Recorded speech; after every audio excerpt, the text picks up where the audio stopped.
65. kiri, evolutsiooni juhtimine. Arengulise ainelise elu aluse, meeleeelse elu kujundasid füüsilised meisterjuhid ja 7 meistervaimu eluandmishoolekanne, millele aitas kaasa kohale määratud elukandjate aktiivne hoolekandetöö. Selle 3-kordse loovuse koordineeritud tegevuse tulemusena kujunesid organismides füüsilised tingimused meele funktsioneerimiseks. Ainelised mehhanismid arukaks reageerimiseks väliskeskkonna mõjuritele ja hiljem ka sisemistele stiimulitele, mille puhul mõjud saavad alguse organismi enda meelest. Seega on 3 selgelt eristatavat elu tekkimise ja evolutsiooni tasandit.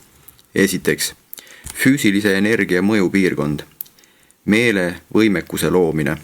Teiseks, meeleabivaimude meelehoolekanne, tingimuste loomine vaimsete omaduste tekkimiseks. Kolmandaks, vaimu annetamine surelikule meelele, mis kulmineerub mõttekohandaja annetamisega. Organismi keskkonnale reageerimise mehaanilised mitteõpetatavad tasandid on füüsiliste juhtide valdkond. Meeleabivaimud aktiveerivad ja reguleerivad kohanduvaid ja mittemehaanilisi õpetatavaid meeletüüpe. Organismi reageerimismehhanisme, mis on võimelised kogemustest õppima. Ja kui meeleabivaimud töötlevad selliselt meelepotentsiaale, siis on elukandjatel üsna vabad käed evolutsiooniprotsesside keskkonnaalaste aspektide juhtimisel koguni ajani, mil ilmub inimtahe, võime tunda Jumalat ja võtta vastu otsus teda palveldama hakata. Orgaaniline evolutsioon asustatud maailmades on määratud elukandjate, füüsiliste juhtide ja meeleabivaimude ühise tegevuse tulemusena. Ja seepärast ongi evolutsioon nii Urantial kui ka mujal alati sihipärane ning mitte kunagi juhuslik. Esimene, elukandjate ülesanded. Elukandjatele on antud isiksuse metamorfoosi võime, mis on olemas vaid vähestel loodud olendite klassidel. Need kohaliku universumi pojad on võimelised funktsioneerima 3 erinevas olemise faasis. Tavaliselt täidavad nad oma ülesandeid keskmise faasi poegadena, kellena nad ka luuakse, kuid selles eksisteerimisfaasis ei saa elukandja tegutseda elektrokeemilistes valdkondades füüsiliste energiate ja aineliste osakeste kokkupanijana elusa eksistentsi üksusteks. Elukandjad saavad tegutseda ja tegutsevadki 3 tasandil. Esiteks, elektrokeemia füüsiline tase. Teiseks, tavaline poolmorontia eksistentsi keskfaas. Kolmandaks, kõrgem poolvaimne tase. Kui elukandjad valmistuvad elu istutama ning on valinud selleks sobiva koha, kutsuvad nad kokku elukandjate muundamise komisjoni, kuhu kuuluvad peainglid. Sellesse rühma kuulub 10 erinevate isiksuste klassi, sealhulgas füüsilised juhid koos oma kaaslastega. Komisjoni eesistuja on peainglite juht, kes peab seda ametit Gabrieli korraldusel ja päevilt vanade loal. Kui need olendid on õigesti ringlusesse lülitatud, võivad nad elukandjaid selliselt muundada, et nood saavad tegutseda vahetult elektrokeemia füüsilistel tasanditel. Kui elumudelid on moodustatud ja aineline korrastamine vajalikul viisil lõpule viidud, aktiveeruvad elu levitamises osalevad aineülesed jõud ja elu ongi tekkinud. Seejärel pöörduvad elukandjad kohe tagasi oma isiksuse eksistentsi normaalsesse keskfaasi. Selles seisundis saavad nad eluüksustega manipuleerida ja arenevate organismidega manööverdada, kuigi on jäänud ilma igasugusest võimest elusainet uuteks mudeliteks korrastada, luua. Kui orgaaniline evolutsioon on teatava tee läbinud ja kõrgeimatel arenevatel organismidel on ilmunud inimtüüpi vaba tahe, peavad elukandjad kas planeedilt lahkuma või andma loobumisvande. See tähendab, et nad peavad tõotama, et hoiduvad igasugustest katsetest orgaanilise evolutsiooni edasist kulgu mõjutada. Ja kui need elukandjad, kes otsustavad jääda planeedile nõu andma neile, kellele usaldatakse äsja arenenud tahteolendite edendamine, annavad vabatahtlikult vande, kutsutakse kokku 12-liikmeline komisjon, mida juhib süsteemi suverääni volitusel ja Gabrieli loal õhtutähtede juht.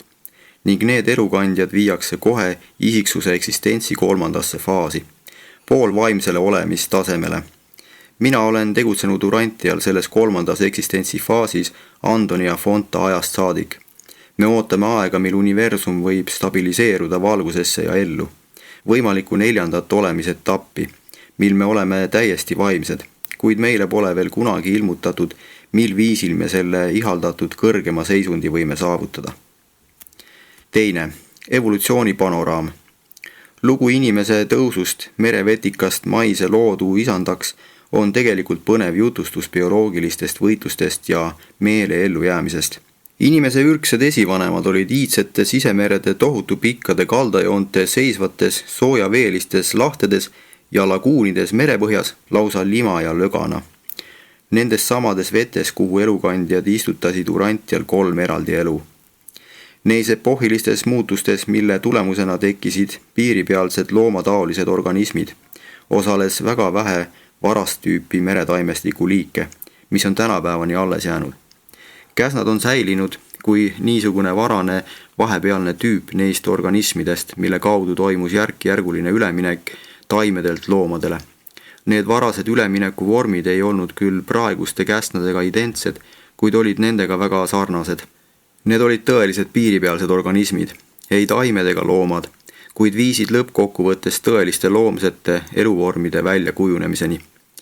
Bakterid, väga algelised ja lihtsad taimsed organismid, on elu koiduajast saadik väga vähe muutunud. Nende parasiitlikus käitumises ilmneb isegi teatav taandareng. Ka paljud seened on arengus tagasi liikunud, sest need taimed on kaotanud võime toota klorofülli ja muutunud suuremal või vähemal määral parasiitideks. Enamik haigust tekitavaid baktereid ja nende viiruskehi kuulub samuti sellesse taandarenenud parasiitseente rühma. Vahepealsete ajastute jooksul on kogu tohutu taimeriik arenenud samadest esivanematest, kellest põlvnevad ka bakterid. Peagi ilmusid kõrgemat tüüpi loomariigi esindajad, ainuraksed, ja nad ilmusid äkki. Ja neist kaugetest aegadest pärineb vaid väheste muudatustega ka amööb, tüüpiline ainurakne loomorganism. Ta käitub tänapäeval peaaegu samamoodi kui siis, mil ta oli veel elu arengu viimane ja suurim saavutus. See pisitilluke loodud olend ja tema ainuraksetest nõbud on loodud loomariigile sama, mis bakterid taimeriigile. Neis säilivad elu eristumise esimesed varased arenguetapid, ilma hilisema edasiarenguta. Varased ainuraksed loomad ühinesid peagi kooslusteks, kõigepealt viburlastena, varsti aga hüdrade ja meduusidena.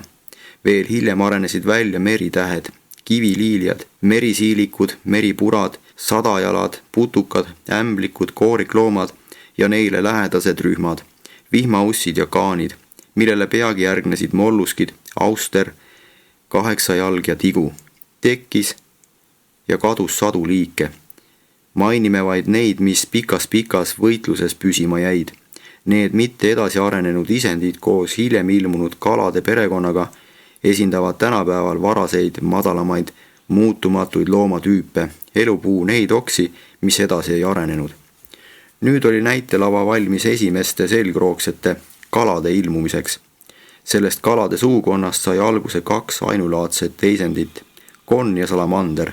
Just konnaga algas loomariigis see järjest kõrgemate eristumiste seeria, mis kulmineerus lõpuks inimese endaga. Konn on inimsoo üks varasemaid püsima jäänud esivanemaid, kuid ka tema areng seiskus ning ta on tänapäeval üsnagi samasugune nagu neil kaugetel aegadel. Konn on praegu maakeral elavate varajaste inimsoo koidiku rasside esivanemate ainus esindaja. Konna ja eskimote vahelistest inimsoo esivanematest pole kedagi püsima jäänud. Konnadest arenesid roomajad, suur loomade klass, mis on peaaegu välja surnud, kuid millest tekkisid enne selle kadumist terve lindude klass ja arvukad imetajaklassid. Kogu inimese eelse arengu suurim hüppe oligi ilmselt roomaja arenemine linnuks. Tänapäeva linnurühmad, keda esindavad näiteks kotkad, pardid, tuvid ja jaanalinnud, põlvnevad kõik väga ammustest, tohutu suurtest roomajatest. Konnast arenenud roomajaid esindavad tänapäeval 4 püsima jäänud alajaotust. 2, mille areng on peatunud, maod ja sisalikud koos oma nõbude, alligaatorite ja kilpkonnadega, 1 osaliselt edasi arenev, linnud ja 4 imetajate esivanemad ning inimese otsene põlvnemisliin. Ent kuigi roomajad on ammu kadunud, kajastub nende kunagine massiivsus elevandis ja mammutis. Iseäralik kuju on aga püsima jäänud hüppavates kängurutes. Urantial on tekkinud vaid 14 hõimkonda, kellest viimased on kalad, ja pärast linde ning imetajaid pole uusi klasse enam arenenud. Platsentaga imetajad tekkisid äkki väikesest vilkast lihasööjast, kuid suhteliselt suure ajuga roomajast, dinosaurusest. Need imetajad arenesid kiiresti ja mitmel erineval viisil. Neist ei tekkinud ainult praegu levinud teisendid, vaid ka merelised tüübid, näiteks vaalad ja hülged, samuti lendajad, näiteks nahkhiired. Inimene arenes seega kõrgematest imetajatest, kes pärinesid põhiliselt läänepoolsest, iidsetesse ida-läänesuunalistesse varjulistesse meredesse istutatud elust.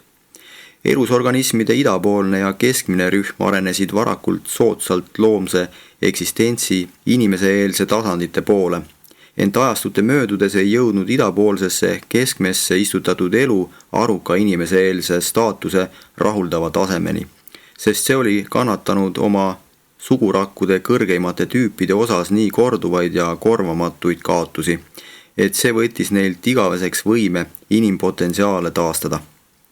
Et selles idapoolses rühmas oli meele arenemisvõime kvaliteet märgatavalt madalam kui teistes rühmades, mõjutasid elukandjad endast kõrgemate nõusolekul keskkonda nii, et need areneva elu inimese-eelsed tüvikonnad oleksid veelgi enam piiratud.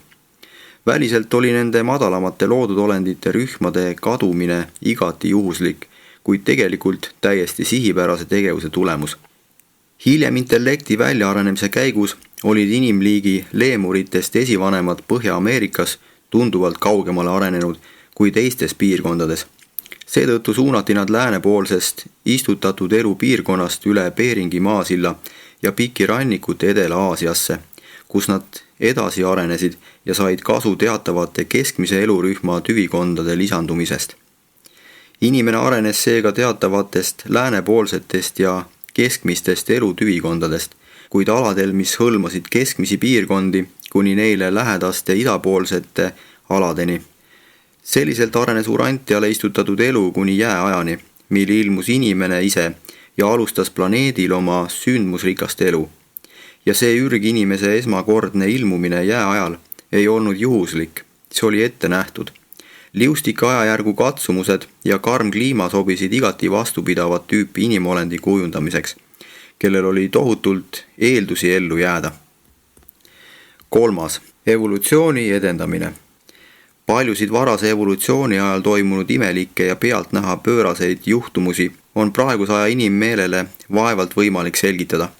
Kogu elava näiliselt veider areng toimus sihipärase kava järgi, kuid meil ei ole lubatud juba käivitatud elumudelite arenemisse meelevaldselt sekkuda.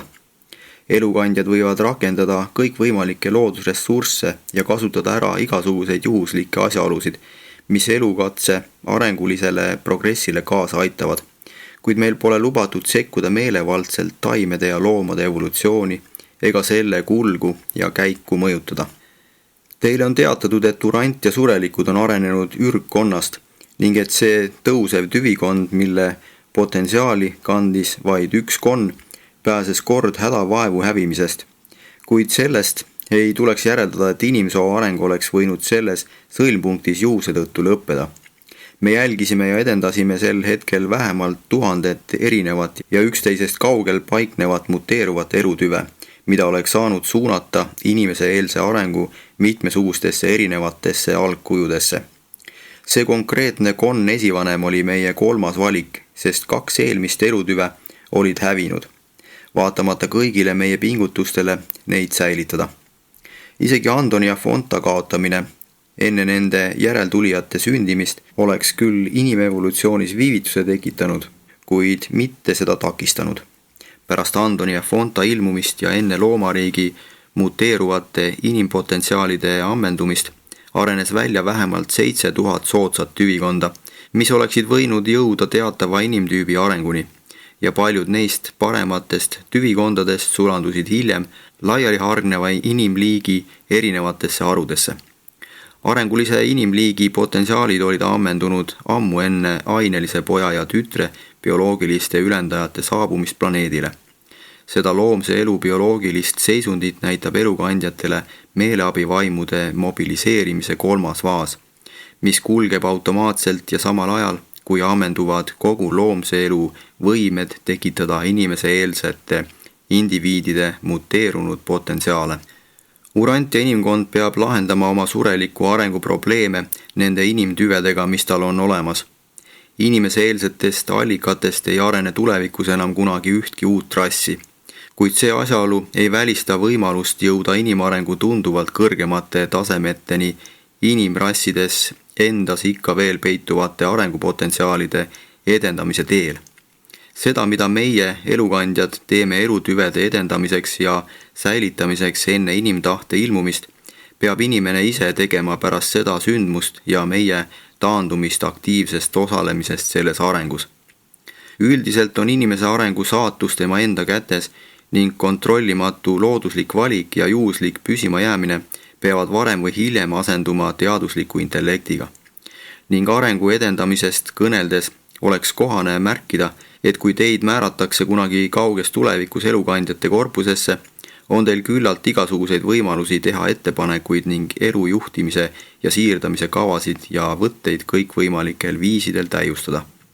Olge kannatlikud, kui teil on häid ideid, kui teie meel sünnitab hulgaliselt paremaid mõtteid mõne universumi valdkonna korraldamiseks, saate kindlasti võimaluse neid eelolevatel ajastutel oma kaaslastele ja teistele korraldajatele esitada.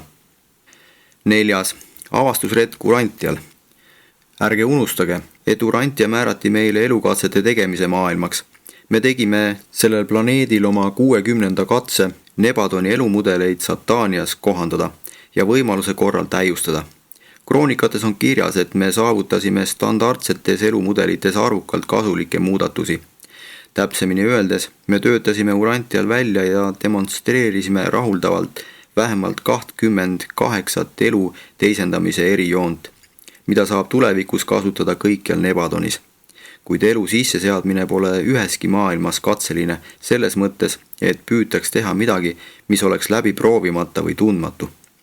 Elu evolutsiooni meetod on üha arenev, diferentseeritud ja muutuv, kuid pole kunagi kontrollimatu ega ka täiesti katseline. See tähendab juhuslik. Paljud inimelu erijooned pakuvad piisavalt tõendeid selle kohta, et surelik eksistents on arukalt kavandatud, et orgaaniline areng ei ole kosmoses lihtsalt juhus. Vigastatud elusrakul on võime moodustada teatavaid keemilisi aineid, mis suudavad tema naabruses asuvaid normaalseid rakke selliselt stimuleerida, et need hakkavad kohe eritama teatavaid aineid, mis hõlbustavad haava paranemist. Samal ajal hakkavad need normaalsed ja vigastamata rakud vohama, asudes tegelikult looma uusi rakke nende rakkude asemele, mis vigastuse tõttu hävisid. See haava paranemisel ja rakkude paljunemisel ilmnev keemiline toime ja reaktsioon näitab, et elukandjad valisid valemi, mis hõlmab keemiliste reaktsioonide ja bioloogiliste vastukajade enam kui 100 000 faasi ja omadust. Elukandjad tegid oma laboratooriumides üle 500 000 konkreetse katse, enne kui lõpuks Urantia elukatse jaoks selle valemi välja valisid.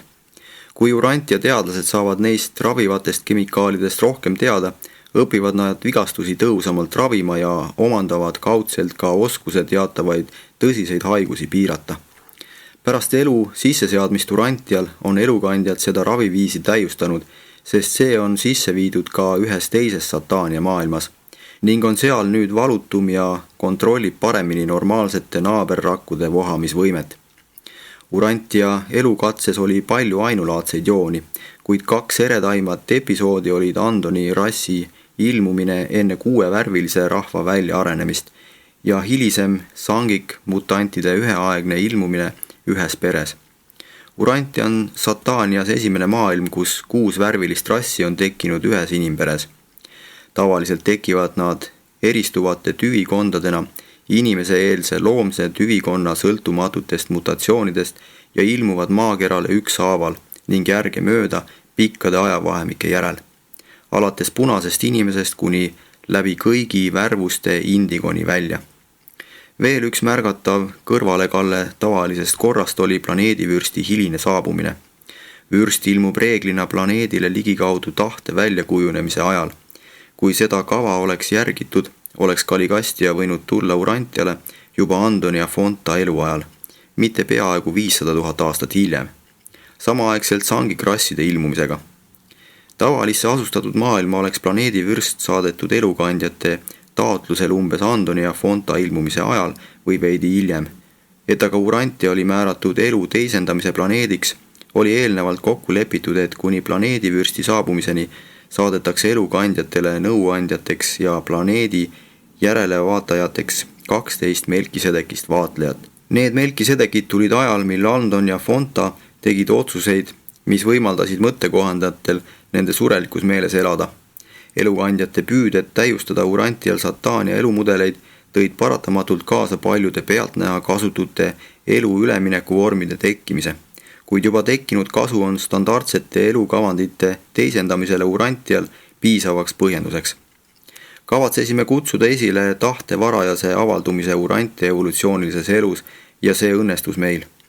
Harilikult tekib tahe värviliste rasside tekkimisest palju hiljem ning ilmub tavaliselt kõigepealt kõrgemat tüüpi punastel inimestel. Teie planeet on Satania ainus planeet, kus inimtüüpi tahe on ilmunud värvuste eelsel rassil. Ent me sattusime oma püüetest moodustada pärilikkustegurite kombinatsioon ja ühendus, millest lõpuks tekkisid inimrassi imetajatest esivanemad. Vastakuti vajadusega lubada tekkida ka sadadel ja tuhandetel muudel suhtelistelt kasututel pärilikkustegurite kombinatsioonidel ja ühendustel. Paljud neist meie pingutuste pealtnäha veidratest kõrvalsaadustest kindlasti hämmastavad teid, kui te planeedi minevikku kaevute, ja ma saan täiesti aru, kui mõistatuslikud mõned neist võivad piiratud mõtteviisiga inimesele tunduda. 5. Elu arenguraskused. Elukandjatel on kahju, et meie erilisi püüdlusi Urantial intellekti elu teisendada pidurdasid traagilised usust ärapööramised, mida mõjutada polnud meie võimuses. Caligastia reetlikkus ja Aadama üleastumine. Ent kogu selle bioloogilise avastusretke suurim pettumus tulenes teatava ürgse floora nii suures ulatuses ja ootamatus tagasipöördumisest parasiitbakterite klorofülieelsetele tasemetele. See sündmus taimse elu arengus põhjustas kõrgematel imetajatel, eriti nõrgematel inimliikidel, palju ahastust tekitavaid haigusi. Sellesse kimbatusse sattudes alahindasime me mõnevõrra olukorra raskust, teades, et hiljem Aadama eluplasma lisamine tugevdab uue segarassi vastupanuvõimet sedavõrd, et see muutub kõigi taimset tüüpi organismide tekitatud haiguste suhtes peaaegu immuunseks. Ent meie lootused olid määratud Aadama õnnetu üleastumise tõttu nurjuma. Universumite universumit, sealhulgas väikest maailma nimega Urantia, ei juhita ainuüksi meie meele heaks ega mugavuseks, ammugi mitte meie soovide täitmiseks või uudishimu rahuldamiseks. Universumi juhtimisega tegelevad targad ja kõikvõimsad olendid teavad kahtlemata täpselt, mida nad teevad, ning elukandjatel ja surelikul meelel on sobilik vaid kannatlikult oodata ning aidata kõigest südamest kaasa tarkuse ja väe valitsemisele ning progressile. Katsumused saavad muidugi ka hüvitatud. Selle näiteks oli Miikaeli annetumine Urantial, kuid vaatamata kõigile sellistele kaalutlustele väljendavad selle planeedi hilisemad taevased juhendajad täiesti kindlat veendumust, et inimsoo areng jõuab lõpuks võidule ning meie esialgsed kavad ja elumudelid osutuvad õigeks. 6. Elu arendamise meetodid. Liikuva objekti asukohta ja kiirust on üheaegselt võimatu täpselt määrata. Igasugune püüe kumbagi neist mõõta muudab paratamatult teist. Samasugune paradoks tekib surelikul inimesel, kui ta asub protoplasmat keemiliselt analüüsima.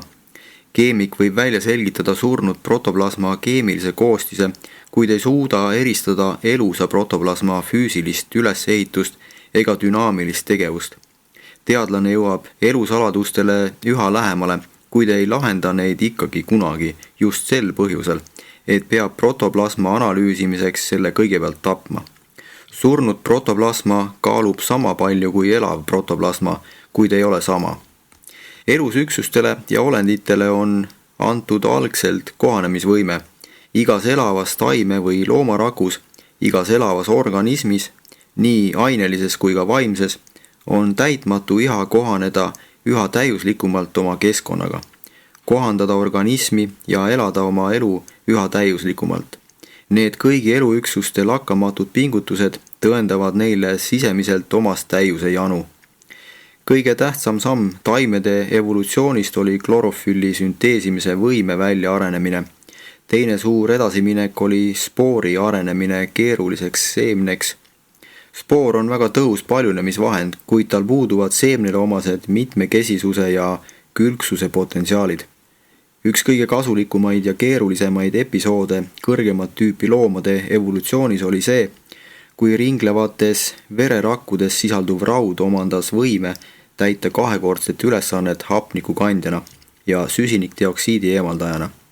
See punase verelible omadus näitab, kuidas arengulised organismid suudavad kohandada oma funktsioone varieeruvate või muutuvate keskkonnatingimustega. Kõrgemad loomad, kaasa arvatud inimene, varustavad kudesid hapnikuga punastes verelibledes sisalduva raua abil, mis kannab hapnikku elusrakkudeni ja eemaldab sama tõhusalt süsinikdioksiidi, kuid teisi metalle saab panna täitma sama otstarvet.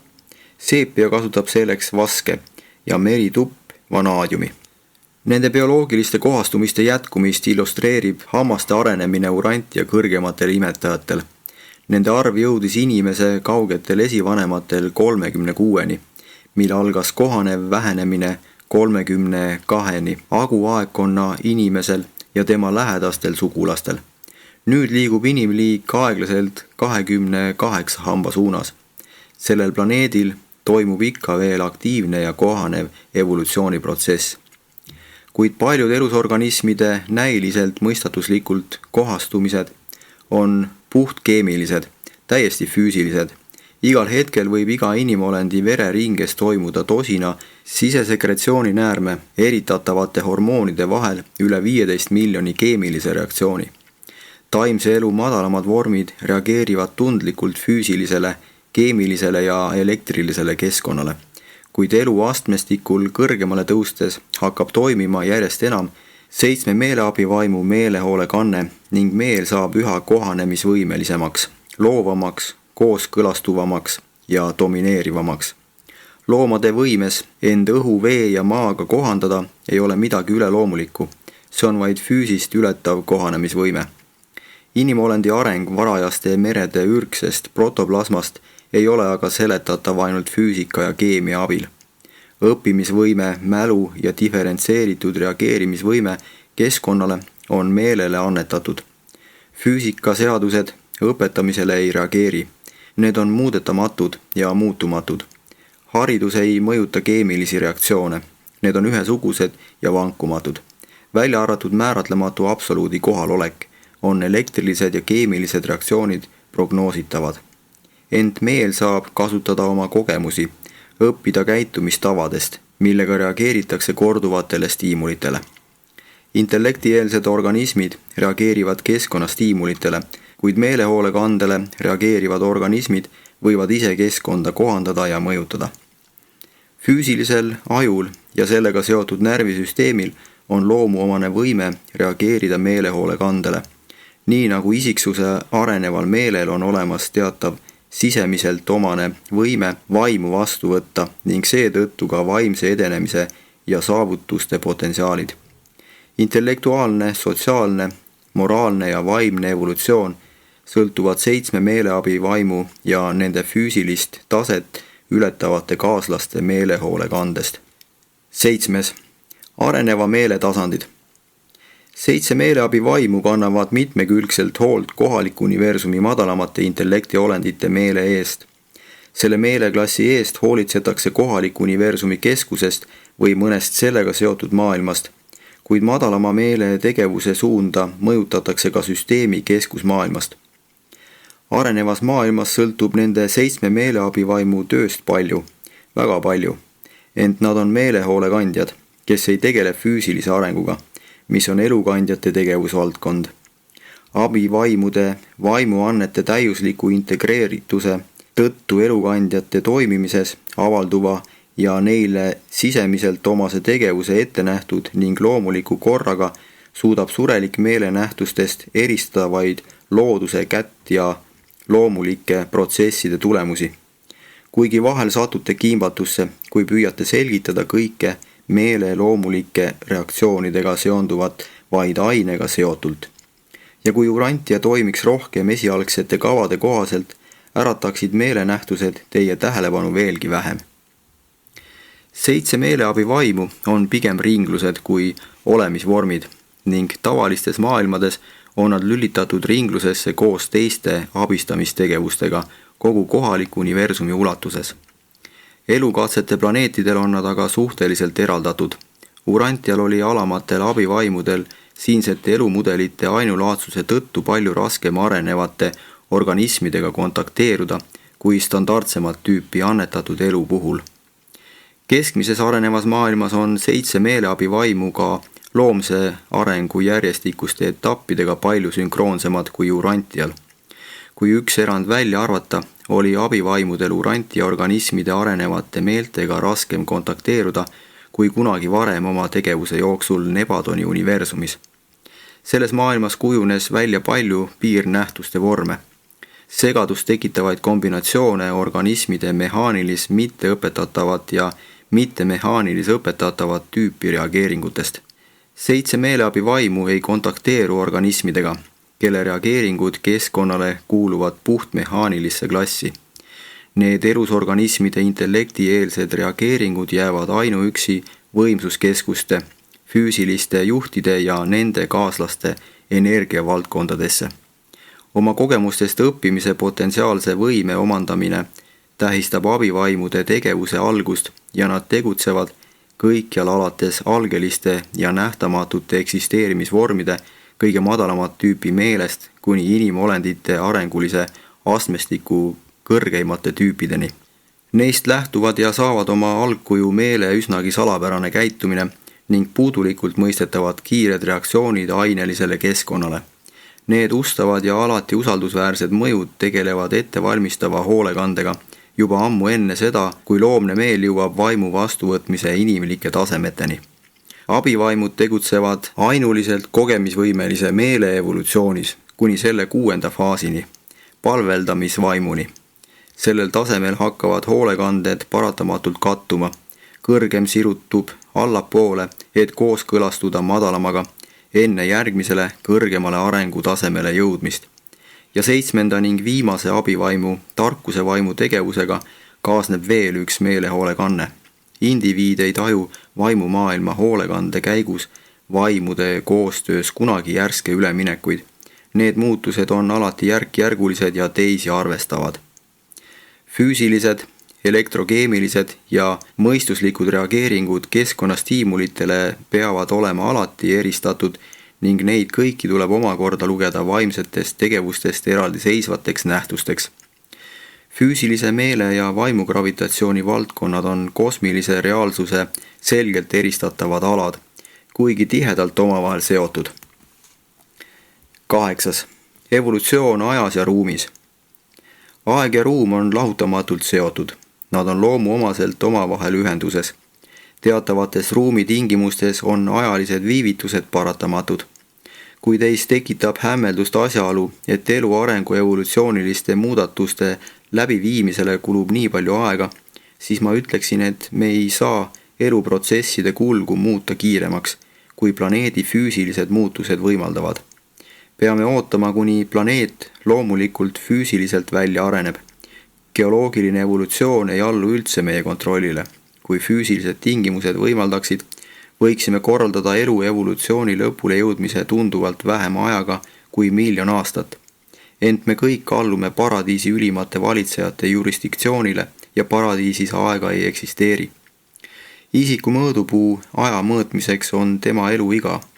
Kõik loodud olendid sõltuvad seega ajast ning näevad seetõttu evolutsiooni pikale veninud protsessina. Neile meie seast, kelle eluiga ei ole ajaliku eksistentsiga piiratud, areng nii pikaldase toiminguna ei näi. Paradiisis, kus aega ei ole, on see kõik lõpmatuse meeles ja igaviku tegudes olemas. Nagu evolutsiooni areng sõltub füüsiliste tingimuste aeglasest arengust, mis seda tagasi hoiab, nii sõltub vaimne progress mõistuslikust avardumisest ning seda pidurdab kindlasti intellektuaalne mahajäämus. Ent see ei tähenda, nagu sõltuks vaimne evolutsioon haridusest, kultuurist või tarkusest.